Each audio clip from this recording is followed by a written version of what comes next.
हे देवी माँ, जिंदगी में कष्ट आए तो सह सकते हैं, अगर जिंदगी ही कष्ट बन जाए तो कैसे जी सकते हैं। बड़े साहब मेरे दिल में बसे हैं, लेकिन फिर भी मैं हमेशा उनसे दूर रहती हूँ। लेकिन हम दोनों के साथ कोई ना कोई अनहोनी होती रहती है, पता नहीं किसकी वजह से ये सब हो रहा है। मेरी वजह से परिवार में कोई भी समस्या ना आ जाए, इसलिए मेम साहब और पिताजी बहुत ही डरे हुए हैं। मेरी ही वजह से नंदिनी मेम साहब ने शादी से इनकार कर दिया था। परिवार में ऐसे हालात हो गए थे। मेम साहब और पिताजी के मन में जो शक है, मेरे मन में भी उन्हें लेकर, मेरे मन में भी उस बात को लेकर दुविधा है। अब आप ही बताइए देवी माँ की मेरी इन सब में क्या गलती है, क्या कसूर है। अब आप ही मुझे कोई रास्ता दिखा सकती है माँ।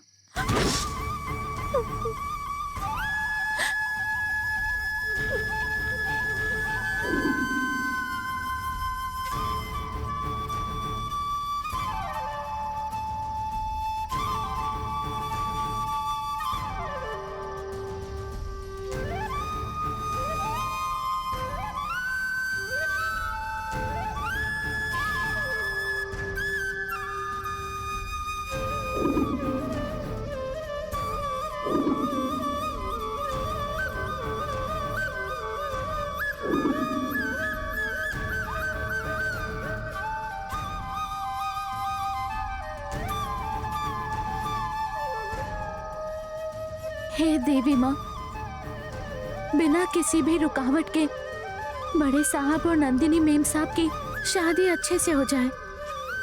हे देवी माँ, मेरी बस आपसे यही एक विनती है और यही प्रार्थना है कि बड़े साहब को मेरी वजह से परेशानी ना हो।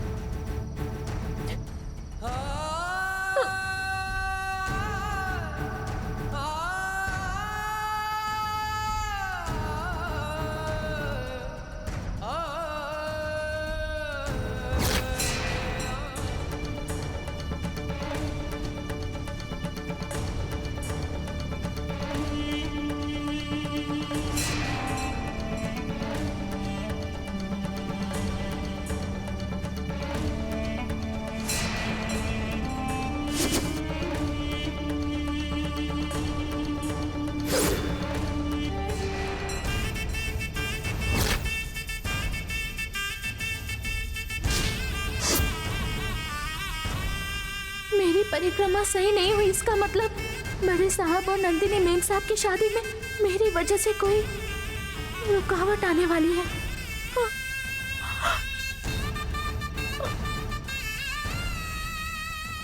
अब चाहे कुछ भी हो जाए, मेरी वजह से कोई समस्या नहीं आनी चाहिए और मैं आने भी नहीं दूंगी। बड़े साहब और नंदिनी मेम साहब की शादी में कोई रुकावट नहीं आनी चाहिए।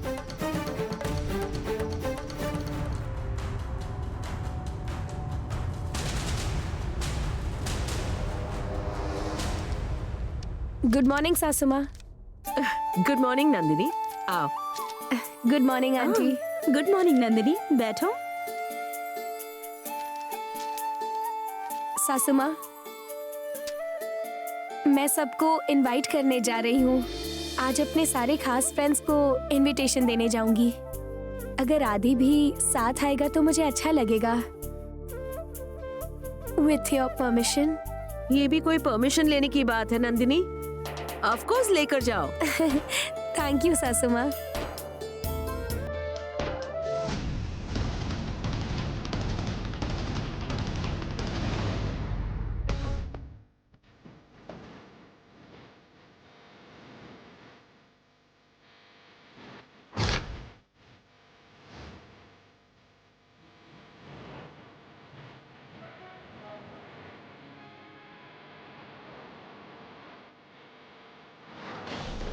क्या हुआ पार्वती?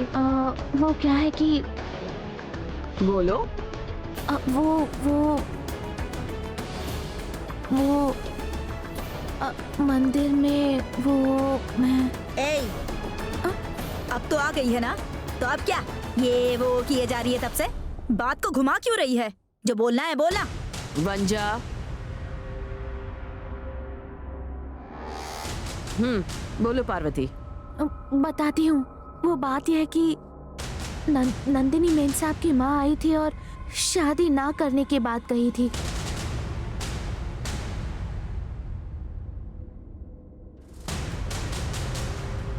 आपने बात करके सबके बीच समझौता करवा दिया था, लेकिन फिर भी मेरा मन शांत नहीं हो रहा था, इसीलिए मैं मंदिर गई थी।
ठीक है मेम साहब।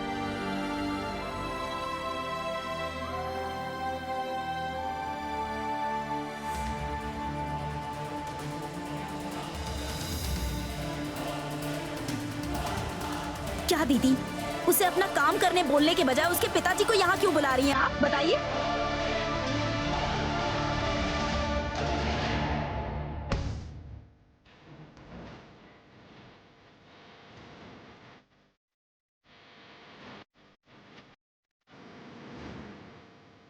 मालकिन,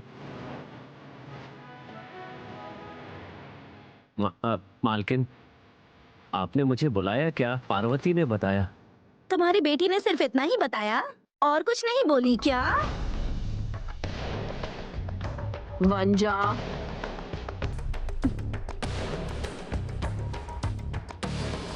सुंदरम। मालकिन, अगली 1 मिनट में तुम्हारी बेटी इस घर में नहीं होनी चाहिए।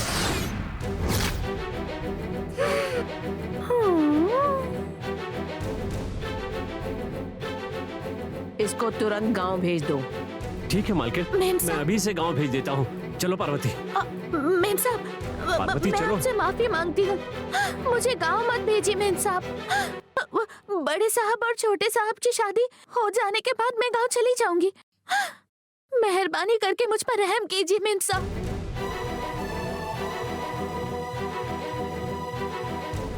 सुंदरम, मालकिन, अगर तुम्हारी बेटी यहाँ रही तो कोई ना कोई प्रॉब्लम खड़ी होती रहेगी, इसीलिए इसे गांव भेजने के लिए कह रही हूँ। समझ गए? अब समझ गया मालकिन। चलो पार्वती। नहीं मेम साहब, मेरी वजह से कोई प्रॉब्लम नहीं होगी। मैं वादा करती हूँ, मैं आपको जुबान देती हूँ। ए, तू मेरे साथ चल रही है या नहीं? चल। मेम साहब, चल। मेम साहब, मुझे गांव चल, नहीं जल्दी। जाना। मेम साहब, मेम साहब, ऐसा मत कीजिए। चल। मुझे शादी में शामिल होना है। मेम साहब, ऐसा मत कीजिए। मेम साहब, मुझे गांव नहीं जाना है मेम साहब। चल। मेम साहब।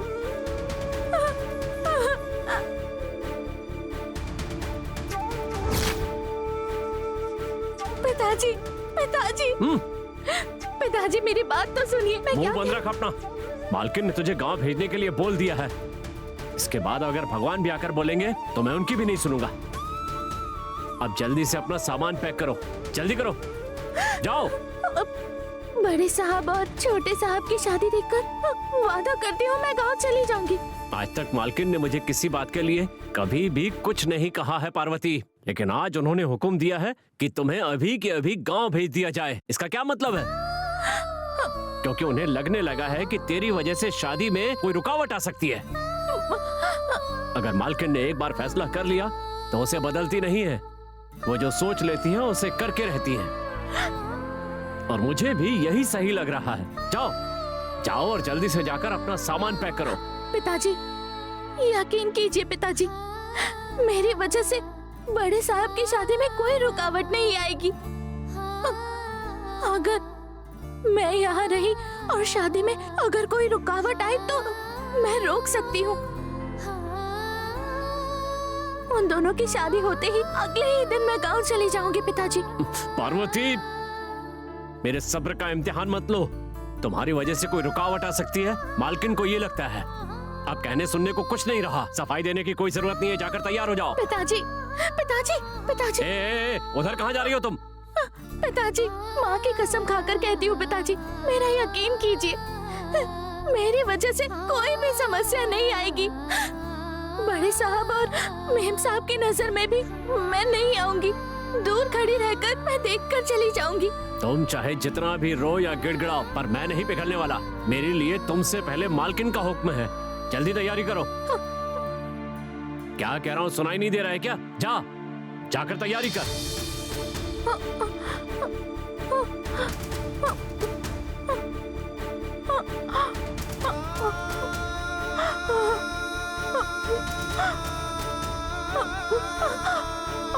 कहा ना, जा।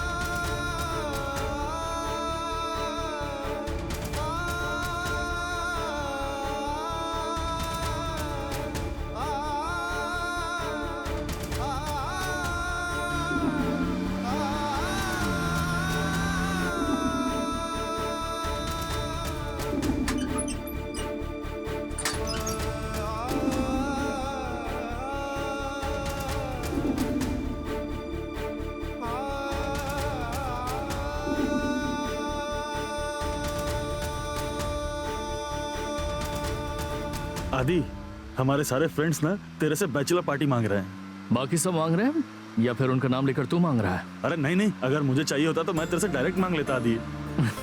ठीक है, आज ही अरेंज कर लेते हैं, तो सबको फोन करके बताते हैं। ऐसा है क्या? तो फिर ठीक है।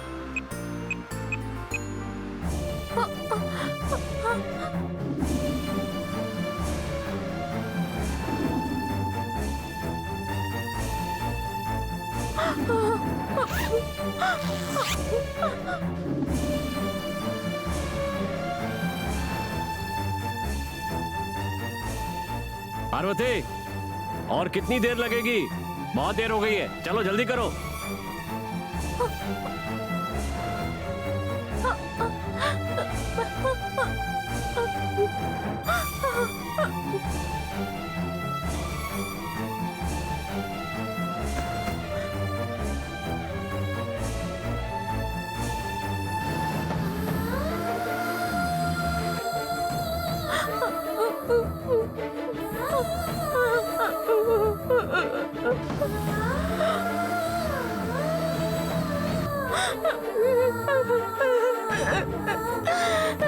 बस बहुत हो गया, चलो। सुनाई नहीं दे रहा है क्या? चलो।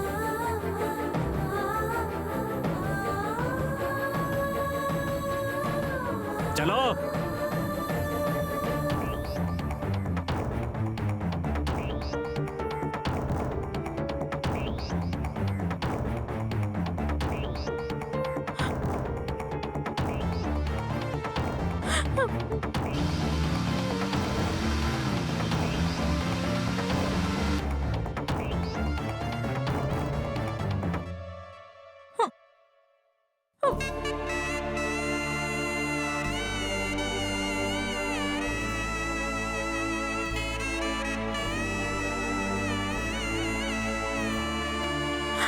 नहीं पिताजी, मेहरबानी करके मेरी बात सुनिए।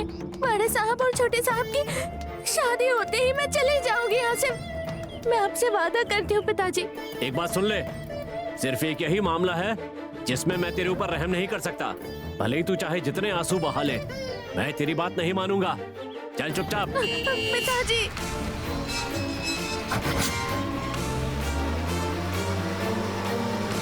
इधर आओ।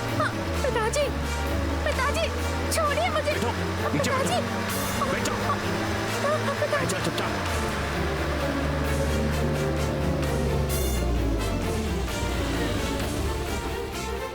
बैठी रहो, बैठी रहो।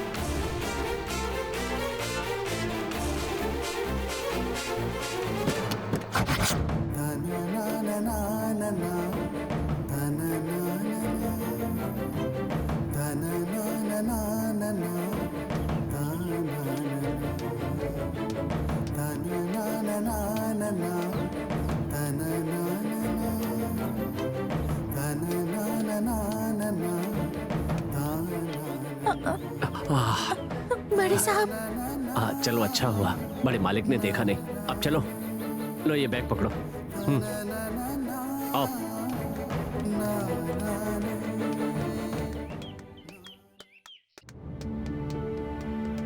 आदि, शॉपिंग के लिए नंदी को लेकर जाना चाहिए था।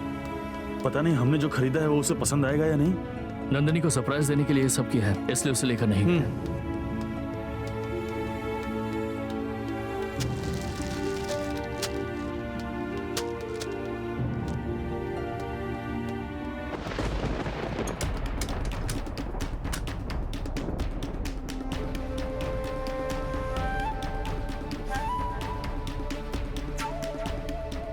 क्या हुआ आदि? पता नहीं, अचानक से मेरी लेफ्ट आंख फड़क रही है। आंख फड़क रही है? लेफ्ट आंख। अगर लेफ्ट आंख फड़कती है तो लोग ऐसा कहते हैं कि कुछ बुरा होने वाला है। आदि, तुम इन सारी बातों पर यकीन करते हो? पहले नहीं करता था, लेकिन अब जो एक्सपीरियंस हुआ उसके बाद करने लगा हूँ। ओके ओके, तो अब आगे क्या करने की सोच रहा है तू? फिलहाल तो कुछ पता नहीं, अभी तो बस मेरी आंख फड़क रही है। इसे ठीक करने के लिए मुझे पार्वती की आंखों को देखना होगा। आदि आ गए क्या? अभी आए मैडम, ऊपर रूम में गए। ठीक है मैडम। क्या कह रहा है आदि? तेरी आंखों के फड़कने की दवा पार्वती की आंखें। सब समझ में आ रहा है।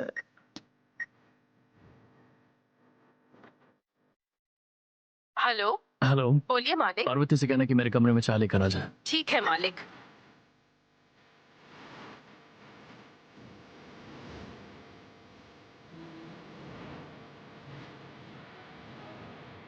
आओ नंदनी। नंदिनी, तुम्हें सरप्राइज देने के लिए आदि ने आज शॉपिंग की है। जरा देख कर बताओ कैसा है। तुम्हें पसंद है क्या? देख कर बताओ मुझे। तुम मेरे लिए शॉपिंग करने गए थे, यही मेरे लिए सबसे बड़ा सरप्राइज है आदि।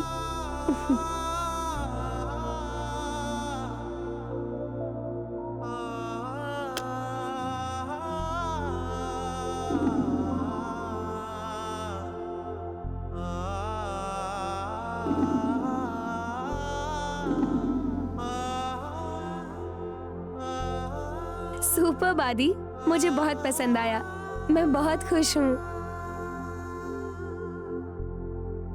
बड़े मालिक, मैंने तो पार्वती से चाय लाने के लिए कहा था, ये क्यों लेकर आ गई? पार्वती कहाँ है? नंदिनी भी यहीं पर है, इसलिए पार्वती के बारे में पूछ भी नहीं सकता। नहीं, मुझे चाय नहीं चाहिए, मैं बाद में मंगवा लूंगा, आप जाइए। ठीक है बड़े मालिक।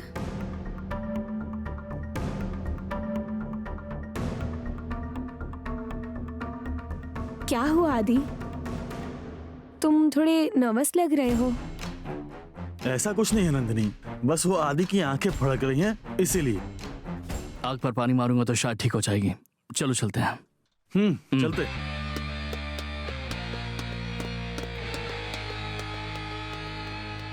तुम पार्वती की आंखों को देखने के लिए हॉल में जा रहे हो ना? जाओ, लेकिन वो पार्वती तुम्हें हॉल में नहीं दिखेगी। इस हॉल में ही क्या, वो तो तुम्हें इस पूरे शहर में ही नहीं दिखेगी।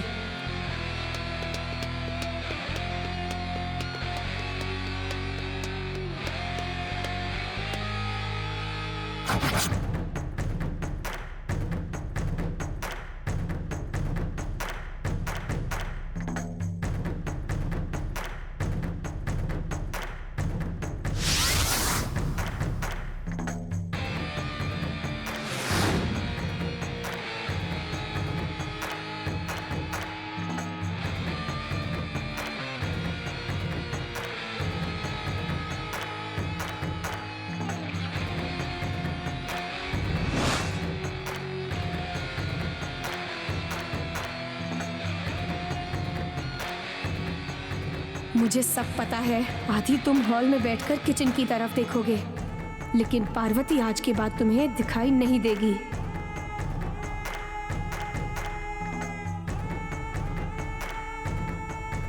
आदि, किचन में पार्वती नहीं दिख रही है। मेरी आग जोर जोर से भड़क रही है। पता नहीं आज पार्वती भी कहां चली गई।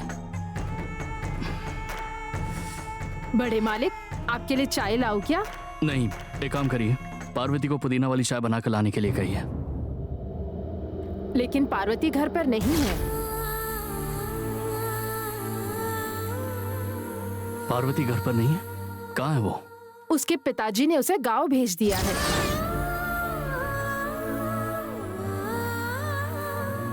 गांव लेकर चले गए? क्यों, क्या हुआ? पता नहीं बड़े मालिक, हमें कुछ नहीं बताया। ठीक है, आप जा सकती हैं। मैंने पहले ही कहा था, मेरी लेफ्ट आंख भड़क रही है, कुछ तो बुरा होने वाला है। राजा, आइए भैया, बैठो, ऑटो में बैठो। आइए आइए, बैठिए।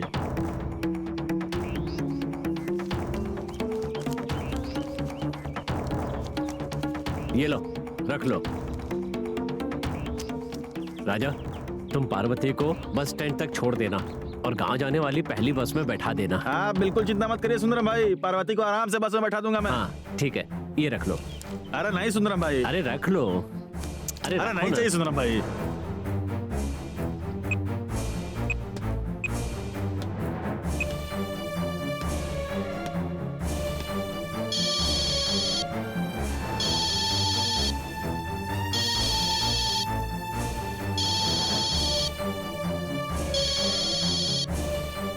बड़े साहब कॉल कर रहे हैं। अरे रे, अब मैं क्या करूं?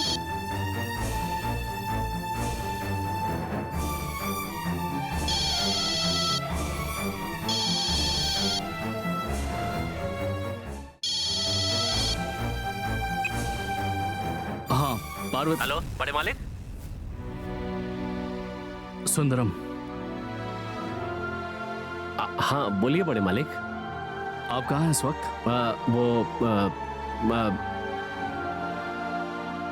पार्वती को गांव जाने वाली बस में बैठाकर बस स्टैंड से वापस घर जा रहा हूँ बड़े मालिक।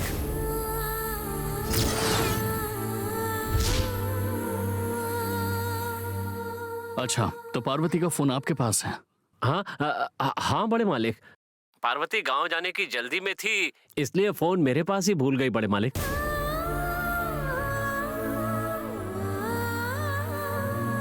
ठीक है, आप घर आ जाइए। ठीक है बड़े मालिक।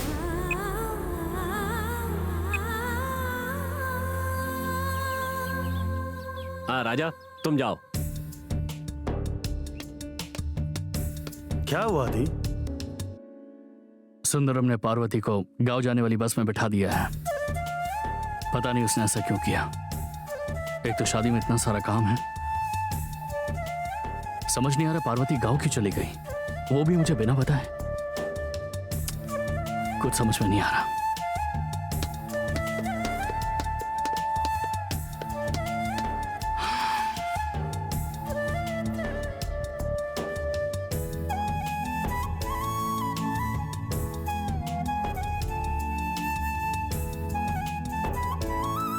क्या हुआ आदि, इतने परेशान क्यों हो? Any problem? नहीं, कुछ नहीं।